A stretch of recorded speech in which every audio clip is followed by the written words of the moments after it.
એક જ તત્વમાંથી કેવી રીતે ભગવાનના અનેક તત્વોનું પ્રાગટ્ય થયું એ બધું જ એમને સમાધિમાં દેખાયું. જે સમાધિમાં દેખાયું એ આંખો ખોલીને વેદવ્યાસજી એક પત્ર પર લખવાનું શરૂ કર્યું. લખતા લખતા લખતા લખતા લખતા 1 2 3 નહીં, 4 નહીં, 5 નહીં, 1000 નહીં, આમ કરતા કરતા 12 સ્કંદ બન્યા અને 18,000 શ્લોકોનો આ ગ્રંથ તૈયાર થયો. નામ આપ્યું શ્રીમદ ભાગવત. બોલો ભાગવત ભગવાન કી. સુંદર ભાગવત ગ્રંથ તૈયાર થયો. કપડામાં બાંધ્યોને પોથી તૈયાર થઈ. 18,000 શ્લોકો આ 4 શ્લોકમાંથી નીકળ્યા. મૂળમાંથી વૃક્ષ બની ગયું. વેદવ્યાસજીએ કહી દીધું કે આ કલ્પતરુ વૃક્ષ છે. જે કોઈ પણ વ્યક્તિ આ ભાગવતની કથાને સાંભળશે, જીવનમાં ઉતારશે, એનો જીવનમાં બધું જ મળશે, બધું જ પામશે. ધન માટે જો ભાગવતનો આશ્રય લેશે તો એના ઘરમાં અઢળક ધન આવશે. હું નથી કહેતો, એવું ભાગવતમાં લખ્યું છે ગોપી ગીતનો પહેલો શ્લોક. જયતિ તેધિકમ જન્મના વ્રજ શયત ઇન્દિરા સશ્વદત રહી. એ વ્રજ કેટલું કલ્યાણકારી, કેટલું જય થયું કે જેના જન્મ લેવાથી લક્ષ્મીજી ત્યાં સેવા કરવા માટે પહોંચ્યા. ધ્યાન આપજો, જેના ઘરમાં ઠાકોરજી બિરાજશે ત્યાં ધન ધનની રેલમ છેલ થશે, પૈસો અઢળક આવશે.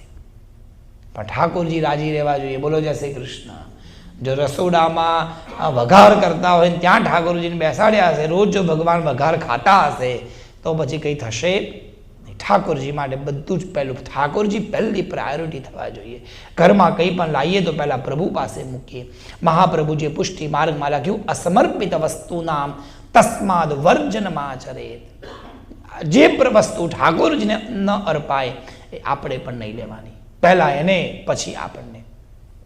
પહેલા એનો ભાગ. ઘર બને પહેલો રૂમ ઠાકોરજીનો બનવો જોઈએ. આપણે કંઈ ઘરમાં લાયા તો પહેલા એની માટે, દિવાળીમાં આપણા નવા કપડાં આવે એની પહેલા એના નવા કપડાં આવવા જોઈએ.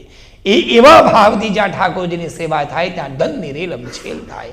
અમારા ગુરુજી એવું કહેતા કે ભગવાન આવશ્યકતા પ્રમાણે નથી આપતા, ભગવાન ઈચ્છા પ્રમાણે નથી આપતા. મારે તો બહુ બધી આવશ્યકતા છે. મારે તો સાચું કહું ને, બહુ તમારી આ બધા તમે તો ઘરના કહેવા ઓસ્ટિનના, એટલે મારે તો વ્હાઇટ હાઉસની બાજુમાં જ બંગલો લેવો છે. બોલો જય શ્રી કૃષ્ણ. એવી મારી ઈચ્છા છે. મારે એટલા બધા પૈસા જોઈએ છે કે ટેસ્લાના માલિક મારે ઘેર ચા પીવા આવે.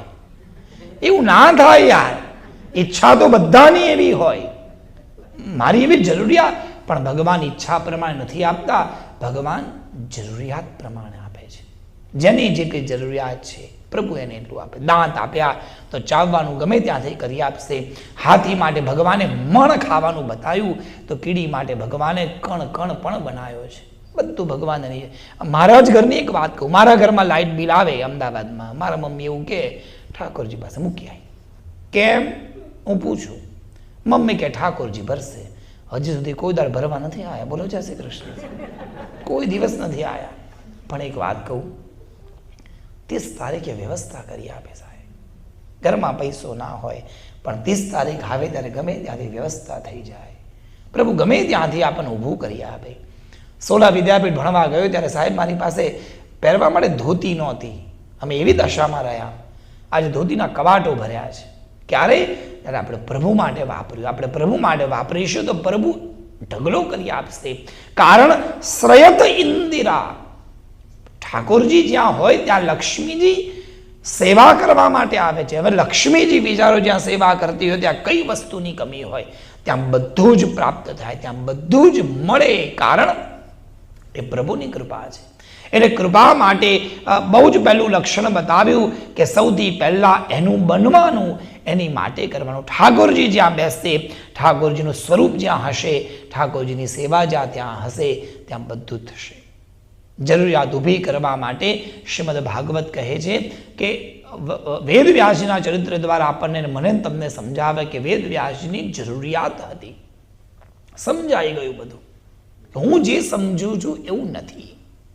મનમાં જે ભાવ હતો કે આટલા બધા દેવતા કેવી રીતે, જરૂરિયાત ઊભી થઈ એટલે આપોઆપ પેલા 4 શ્લોક આવ્યા. 4 શ્લોક કરતા કરતા 18,000 શ્લોક બની ગયા.